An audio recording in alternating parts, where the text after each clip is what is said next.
Okay, hey, Venkat, thank you so much for coming on to this program called Mind Talks. It's been Absolutely my a long pleasure, Ian. time coming. Yes, thank you so much. His pleasure is all mine, Venkat, all mine. And for those of you who don't know Venkat, he's had a very long career with IBM and left them a year or so ago to join NASSCOM, and he's one of the top leaders at NASSCOM today. So he's taken a big shift moving from the IT world to an IT enabling world called NASSCOM. But what I like about Venkat, I worked very closely with Venkat even in the India Leadership Think Tank. I call that TILT, it's an acronym. And Venki has been our first leader for leaders. Not only a good leader, he's a great analyzer. He's excellent on sales, and he's done this at the Asia Pacific level for IBM. But more than anything else, IBM is a guy, Venkat is a guy with the heart of gold. And let me tell you the number of people he has helped. He's got this curious ability of helping people to throw away their medicines and just using their own inner mind power, he gets them to cure themselves. So Venki, much honor to have you on this program, sir, and welcome to this. Absolutely my pleasure, Ian. Thank you, Venkat. Thank you so much. Venkat, just give our, our viewers an idea of who you are from your point of view and what made you a good leader, what made you successful. Both these points, if you can just touch on them a little bit. Sure. In terms of who I am, I think I'm a true Indian, and not just for the sake of it. It just happened that I was born in Bengal, born and brought up in Bengal. Then for my higher studies, I went to Tamil Nadu, and then I was working in Pune. And then I went to Indore for my management degree, and then now in Bangalore. So thanks to all these transitions, I can speak about 5 Indian languages fluently and can manage with about 8 to 9 Indian languages, right? So that's why I call myself as a true Indian, and I'm absolutely patriotic as well. What do you think made you successful? Is it that this language speaking ability, or is it just a good heart, or what is it? It must be something else. No, I think fundamentally it's definitely a good heart. I definitely believe in the law of karma as well. See, what you give is what you get. And by nature, I'm a giver, right? So any person that I connect with, my first thing is in mind is to how can I really help them, what I can do for them. It's not about what I can get from them. And I think eventually that has helped me get me where I am today. Of course, I had my own struggles. Even when I finished my 10th, it was a big task. A lot of schools actually rejected me because I had low percentage. And I did not give up then. I actually negotiated very hard with the principal, with almost the 6th one, I believe. And she said, I don't think people didn't even stop just rejecting me, but they also said, you should not take up science. I don't think it's your cup of tea. You should go for commerce. So when I met the 6th school and the principal, I said, why don't you just give me a chance? This was an unexpected thing that happened. It was a setback. So why don't you help me, let me appear for an exam. If I do well, then you give me. Otherwise, I'm okay to be rejected. So she did that, and I actually stood first in that. And then she said, you're open to take either a biology or computer science combination. So I took that, and eventually I passed out well with an award of the most deserving student, right? So I think that is something which I look back, I think it has definitely made a huge impact because I had a failure very early in my life. I had a lot of rejections early in my life. And I think that has definitely somewhere, I think the environment also, my family, of course, I have to thank my mom, some of my friends, because Ian, as you keep saying, you are an average of the 5% that you spend the time with. I think I've been very blessed to have really good friends around me who always believed in me more than what I believed in myself. So I think these are some of the things which has really got me to where I am today. Awesome. I mean, just listening to you, Venkat, respect for you has gone up that much more. Having had a failure in the 10th standard level and then going on your own, you did this on your own volition to go and talk to the principal and negotiate your next level. And then you did extremely well. So what was that? What made that shift? Is it the pain of failure that you said, I can't take this? Or what drove you at that stage? So in my 10th, of course, it was a setback. Everybody expected that I would do really well, including some of my faculties as well. But it's just that the percentage was low and nobody was there in the circle to sort of guide me, saying that, okay, you could apply for a revaluation and all that. So I sort of accepted that. And when I got rejected, I saw that my parents actually had so much of hope on me, especially my mom and my dad as well. Dad doesn't speak much, but mom, of course, is very emotional and a very attached person. It's always there in the mind, I have to become an engineer. So I said, I should not give up. It's something, this is the only thing that I can give to my parents for whatever they have done throughout my life. So I will give my 100% there. And probably that's what which triggered. And of course, I have to call out a couple of my friends, childhood friends, a guy called Raju. He's absolutely he's like my brother, I would say. He's the one who actually walked in and said, we are all here to take care of your mother. Just go chase your dream and follow your dream. And I think that all gave me the ammunition to really go ahead and negotiate with the principal. And the kind of effort that I put in those 2 years, I don't think I would ever be able to do that again. So it was almost like a newer version of myself. Yeah. Venkat, so you're saying it started from pain. You didn't want to hurt your parents. You didn't want them to be disappointed. You knew dad was quiet. Mom, of course, was emotional. So that must have hit you faster. But then again, you had friends. And see, friends are so important. You know, somebody to back you up, to say, Venkat, go ahead and do it. We are with you. You know? And so even though you didn't have proper, you know, the official side of the guidance to say, you can go for a re-evaluation, you're a good student, you should have got more. You still did this on your own. And I think that's brilliant.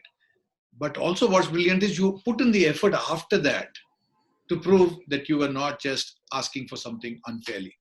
You wanted your just desserts. And sometimes we have to fight for our rights. So there's a lot of learning in that.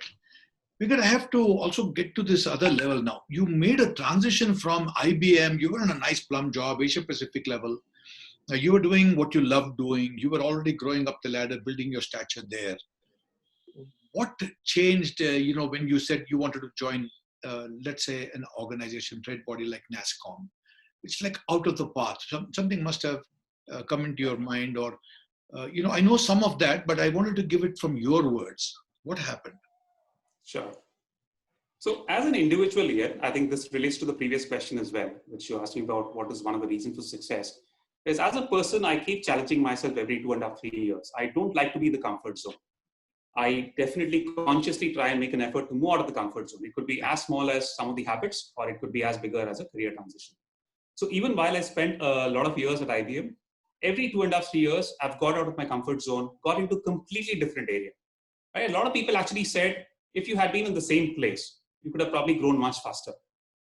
And what they mean by that is going in the hierarchy. But what personally I believe is to grow intellectually. Because I had very diverse experience, I had almost been across different parts of IBM except the research. Right? Research is, of course, a different thing altogether. And after doing all that, I thought, okay, I've sort of exhausted all the options, and I've spent enough time at IBM as well. And I think I should challenge myself. And I think I should thank you as well, Ian. You being a coach, you sort of motivated me to get out of this comfort zone then, right? Because I've spent enough time, as you said, I was doing a very good role there, and I was much wanted there. I think that pushed me to even look for an opportunity, and I did not chase for any opportunity. It's just that the way you say that universe works around it, it's just that I always wanted to do something for a larger purpose. As I said, I was extremely patriotic. My first dream was to get into the army, which did not happen. It just stopped with NCC. But nevertheless, I think this was the universe getting together and coming at this opportunity with me, where they wanted somebody based out of Bangalore. They wanted somebody who had the technological skills plus the business skills as well. And I think it was the right fit. So it was just a couple of conversations, and then I was into the thing. And the transition again wasn't easy, Ian. Without your help, I'm not sure if I would have really taken that leap of faith, because I got in as a contract here and I left a permanent job at IBM, especially when I was doing really well, right? So I would equally give the credit to you, Ian, for being an enabler, for making me believe in myself and then get to where I am today. That's just so humble of you, Venkat. I'm just so awed by your humility. I think that's one of your big attributes. You're just so down to earth. Even though you reached that level, you know, you're still, you know, right down to earth and your feet on the ground. I think that's amazing. Okay, I have a question for you on this transition. That's one thing on the transition, and one thing on your leadership capability. So the transition question is this one. This was a leap of faith. And of course, I was there as your coach to guide you and to back you up on that. And definitely in my mind, this was a clear transition that should have been tried out. And you got what you wanted on, you know, on everything else. So now that you have already made the transition, looking back 1 year later, what is in your mind now? I would say this is probably one of the best decisions I've made. Because IBM, as you know, or any large organizations, right? You're a small fish in a big pond or an ocean. Right? So right now, I think the kind of exposure that I'm getting here at NASCOM, the kind of exposure that I'm getting, that's just amazing. Right? So I would really thank my stars, thank you, thank my parents as well for enabling me to take this leap of faith and shift on from a traditional job into something completely new. And one of the attributes I would like to call out is, since I had been transitioning from completely like comfort zone to a discomfort zone every 3 years or so, somewhere I had the belief saying that, okay, since I've done that so many times and I've been extremely successful, I can do it here as well. Awesome. So I think that's something which enabled me to take on this step. That's so well put. Thank you so much, Venkat. Thank you for sharing that. Now, one of the things I see of you as a leader, you were our first leader for leaders at TILT, the India Leadership Think Tank. Now, my question to you is, how did you came in and in a short span of time, you established yourself there, your credentials, who you are, and you got the votes that was taking you to the top. Can you give us some idea about that? What did you do, consciously or unconsciously? I don't know. Now you can tell us. What did you do to become so well positioned in a leadership group? Okay, first of all, I think I'm extremely blessed to be part of this group. It's a fabulous group. And over the last 3.5 years, I've learned a lot. And not just me, I think the entire tribe, the amount of bonding that we have with each other, the amount of support that we have, the safety net, it's just amazing. I don't think I have come across any other tribe like it. So first of all, thanks to you, Ian, for formulating this group and getting these people together and with the pure intent of enabling people to grow. I think that's something which very few people do on this planet today. So when it comes to this leadership thing, I would say I remember the first exercise that you do with most of the leaders there in terms of the 5 parameters, likability, and a few others. I don't remember as of now. But I think likability is definitely one which I feel would have definitely gotten. Communication could be one. The third thing is also the humility. And these are something which I've gathered from people around me as well. They say these are the things which you have naturally in you. And the fourth important thing, which is very important today, is the empathy. I think I'm a very empathetic person. Yeah. And I think there's a combination of these, which probably could have made people to choose me as the leader for you. Well said. Thank you so much. Venkat, now that you've met so many tall leaders, I know you've met the who's who of industry, particularly in the IT world, through NASCOM and through your Future Skills program. Would you like to tell us some of the things that you learned from people you met for even a short time, their leadership style or their skill or something? There's so many, Ian, because almost on an everyday basis, I keep interacting with at least 1 or 2 new people. And this is something which I enjoy. I enjoy conversing people, and I'm a keen observer, right? So even if I'm talking to a kid, I want to make sure I observe and then learn from the kid. So that's who I am. So if I have to call out a few leaders, of course, within my own business, I actually interact with a lot of leaders. Almost on an everyday basis, I meet at least 1 or 2 leaders. And I really love that. I love interacting with them. And I'm a keen observer. And I think that's one of my strengths. Even if it's a small kid, my always objective is to see what can I learn from that person. Right? So, and that's sort of helped me because when I met Rishad Premji during a Wipro event, the kind of humility that he had, he's the chairman of such a big, large organization, such a humble person, the way he communicates, the way he interacts with people, these are just by observation, not necessarily that I've talked to him, but just by observing that. I would also talk about Anand, who's the MD of Microsoft India. We recently had one webinar where I saw him. And it's since then that I have started standing when I do a webinar or an interview or whatever it is. Somehow I felt when I'm standing, I can use my body gestures a lot more. The energy is a lot better. Right. So that's something which I learned from him as well. So there are a lot of subtle things which I would say. And one from my boss, Amit and Kirti as well, is they always emphasize a lot on why. They say if the why is clear, the how will automatically happen. Right. So that's something which keeps beating around every day. And I think that's a big learning for me. Fantastic. Is there anything that you have found is one thing that trips up a leader? You've seen a lot of leaders and you must have seen some of them fail. Have you come to an understanding of what is the 1 or 2 attributes that make a good leader fail? Uh, okay, so if you look at as a failure, the first and foremost is as an individual, as a human, how are you? There are some basic value system that you need to have. If you see a lot of senior leaders, I don't want to name any of them, they sort of reach the pinnacle, and because of integrity issues, they have completely crashed. And it's not just them, it's their family, their organization, everything is at stake. So I think the first thing, which is the fundamental, is the values. And integrity as a leader is absolutely important. And I would rate that as number one. Integrity. The second thing I would say is the humility. Stay grounded. You could have reached that. You probably you have a better stars. You're blessed, and it's not that others are not competent. Like I can say for myself, I know there are a lot of my own friends and colleagues who are probably more talented than me, but they have not reached there. It could be a combination of my stars and my other value system as well. But the fundamental thing: stay grounded, stay humble. Integrity, humility, very nice. Normally in leadership, we don't talk about all these things, but I think it's important, and the softer parts of leadership are now coming to the fore, particularly in a VUCA world. Yes. Now, Absolutely. you've seen the VUCA world from different viewpoints, and you're seeing it now as a thought leader for NASSCOM. When you talk about future skills, what is it that you give to our students and our young leaders going forward? Give us one or two tips.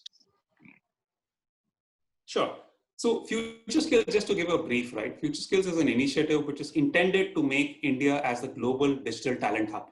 Because one, from a digital economy perspective, India is eyeing to tap into that because there's a huge potential there. The government is looking at growing from 200 billion to about 1 trillion over the next 5 years. And that's a huge jump. It's a 1.5x jump. And of course, there are associated challenges because unless you have people skilled to take up these jobs, we're not going to achieve that. And today, if you look at it, while people talk about lack of jobs and all that, at least in this space, when you talk about digital area or the IT space, there are enough jobs. You'll be surprised to know that there are so much unmet demand, which is there. And that's primarily because we don't have people with the necessary skills to take up those jobs.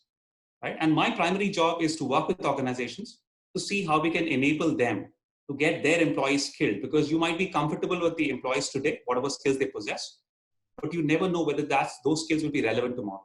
Right. So it's all about keeping themselves relevant. So, Venkat, since you mentioned this, a lot of organizations, a lot of people are not properly skilled. There are enough jobs available, provided they're skilled enough. Give us the top 2 or 3 skills that come to mind that people are not aware of. So again, my personal view here, based on my conversation with a lot of leaders and all that, usually the organizations are focused primarily on the technological skills, the technical skills, right? They feel, okay, if I have somebody as an AI expert, I'm done. It's only when the rubber hits the road, they realize that that alone is not enough. And usually what we're seeing is the person, probably the attitude is not good. The communication probably is not good. The collaborative skills. Because today, in today's world, in the VUCA world, again, it's not about individual brilliance. It's about, are you able to work with the team and work collaboratively with them? So it's more about collective intelligence today. So I think these are skills which I would again attribute to Tilt as well. So we've been very fortunate to be at Tilt and learn from all of you this much before this sort of pandemic hit us. Because I remember you talking about VUCA world about 3 years back or 3.5 years back. And that was the first time I heard this term, right? And then I went and Googled about it, and then I saw it came from the military and all that, right? But I think it's more of these things which organizations started to realize now that these are softer aspects which are required, which makes a huge difference. And unlike the technical skills, where you can probably put them into a room and a training program for 1 week and you come out really well skilled with that, these skills take much longer. And the earlier you do it, the better it is. So earlier means how early? You're talking about school level, college level? Absolutely.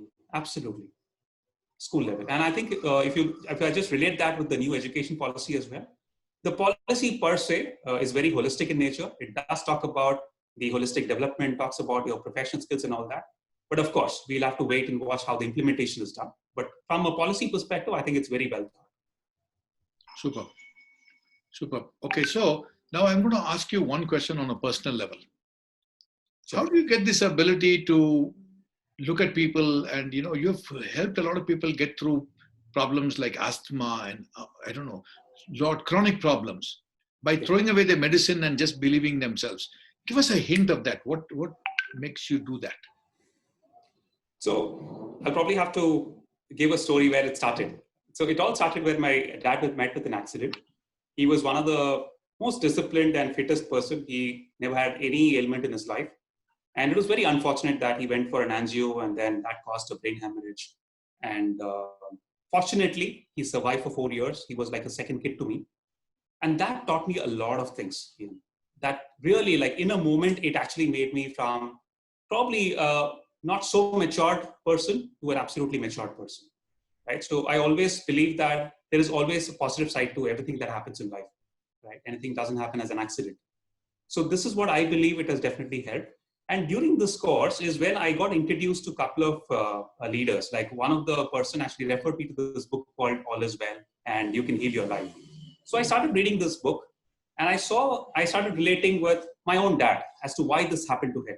While you might say this is karma and all that, obviously mind plays a huge role in that. And that's when I started reading a lot more on that, doing a lot of research, then started working with people in my own vicinity. For example, the first person that I worked with was Vidya, my wife.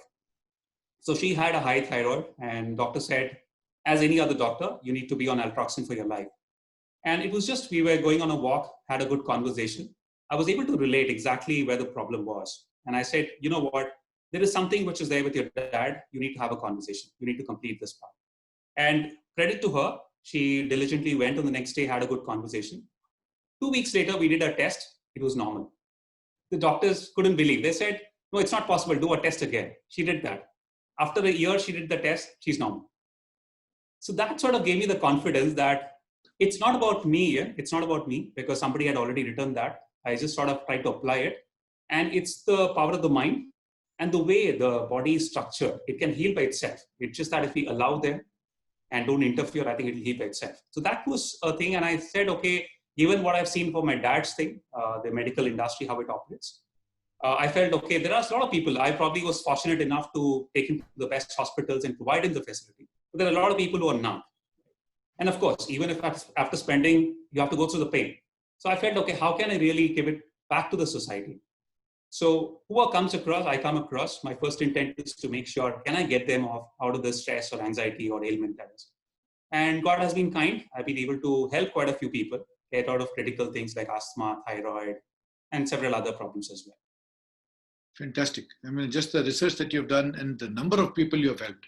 I know even in our leadership group, you have helped so many people to throw away the medicines and to get normal again. And I think this is something which a lot of our people who are listening to this video should understand. Actually, healing is within you. Yes. Yeah. You want to say something, Venkat? Go ahead. Just want to add one point here as to how this impacted my workplace as well. Because once I understood this, right, the way I operate as a leader is quite different from how many would operate.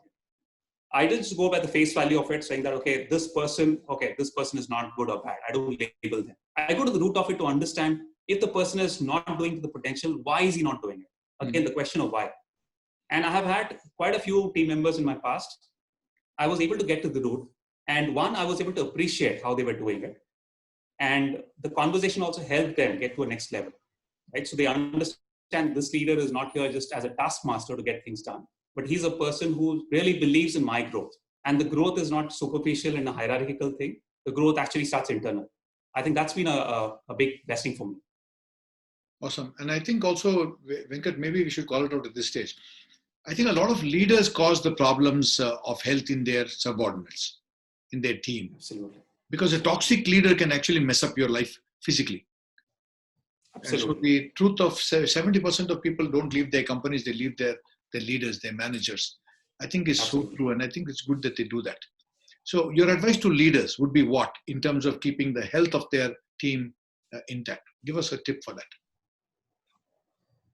See, my basic principle is treat the people the way you want to get treated. That's a fundamental thing. Take care of your people. If you're taking care of your people, the work will get done. Because as you rightly said, Ian, people work for their managers. While you might have an organization name behind, but ultimately you spend most of the time with your manager and that's what matters, right? So if you're able to take care of that, empathy is very important. And it always brings to mind what Satya Nadella had when he went for the interview at Microsoft. What was the learning that he had? And I think empathy is very important. So if you're able to really empathize with them, understand where they're coming from, before you be judgmental or label them, if you're able to do that, I think majority of the problem is solved. Fantastic. As a leader of the Tilt tribe, do you propagate a tribe kind of atmosphere wherever you work or wherever you are, maybe with friends, with family? Give us one tip on how to build a better tribe.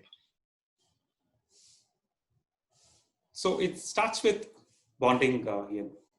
And as I mentioned earlier as well, naturally I'm a giver, right? So if you're a giver and you're always looking at the benefit of others and you're connected well with each other, I think that's the fundamental thing which is required for anything. You might label it as a tribe. And I think in one of the earlier sessions in Facebook Live also you mentioned a tribe could be a family, your immediate family, it could be a workplace, it could be anywhere else. It doesn't matter. At the end of the day, you're working with human. And relations are all a name that we give, right? But ultimately they're all humans. Everybody wants to get loved. So if you're able to give that love, connect with people deeply, you can form a great tribe. Super. I have a closing question for you, Venkat. Sure. This is a program called Mind Talks. Yeah. So my question to you is, when your mind talks, what does it say to you and how do you get the best out of that internal dialogue? So to be very honest here, while I'm a very optimistic and a positive guy, I'm also a human. So I do go through situations where I have some sort of negative emotions coming in. And that is where a leader like coach like you and a friend like you and a tribe like Tilt comes to rescue. And I would just call it out because it's not just about being in the tribe or being in the company of those people. The most important thing is to realize what is the value that you're being offered. If you don't realize, I think those individuals will be a loser. If you're able to realize, you can capitalize on that. And I don't think, even if there is a negative thought, it will be there momentarily. It can't overtake you. It can't sort of take control of you. So you always have the control. Wow, that's a huge revelation. On that nice note, I'm going to say thank you, Venkat, for being the leader you are. Thank you so much, Ian. Yeah, honest, truthful, empathetic, and just a big giver. I think one of the attributes that separates you from a lot of other leaders is your ability to give without counting the cost. So yes. I want to call that out. Every leader has his own mix and his own formula for success. Venkat has given you some tips on his formula for success. And him being a great leader, he has not only walked his talk, but he's now talking his walk also. And I wish you all the best as you take your Future Skills program with NASSCOM to a new level. I'm sure Future Skills are going to make more leaders for India. And I'm going to give you the last comment on this, and I'm going to close with that. So we got one last thing that you'd like to say to leaders in India. See, my journey as a leader, I think I mentioned that earlier, is when I was with a large organization, I overheard, this was about 15 years back, I overheard a few foreigners who came in there. I don't want to mention their nationality. And I overheard them saying that, okay, you know what, India produces a lot of managers, they don't have leaders. And that sort of stuck in my mind. And it's again the universe which is calling. And that's one of the reasons probably why I joined Tilt as well. I got connected with you now at the NASSCOM. My intention was to make sure that India produces a lot of leaders. We are no less than anybody else, right? Most of the, even if you look at the global companies, most of the CXOs are actually Indians. We are no less than them, right? So look at what we have, the greatness of our culture, the value system that we have. If you're just able to realize that and work upon it, I think there is absolutely no limit to where we can be. So I really want all of us to think that way and march towards making India number one. And I'm absolutely sure together we will definitely make India number one, which is also the vision of Tilt. No limits, and let's make India number one. Thank you so much, Venkat. It's been a pleasure talking to you. Thanks a lot, Ian. Thank you so much. Thanks for this opportunity. My pleasure, sir.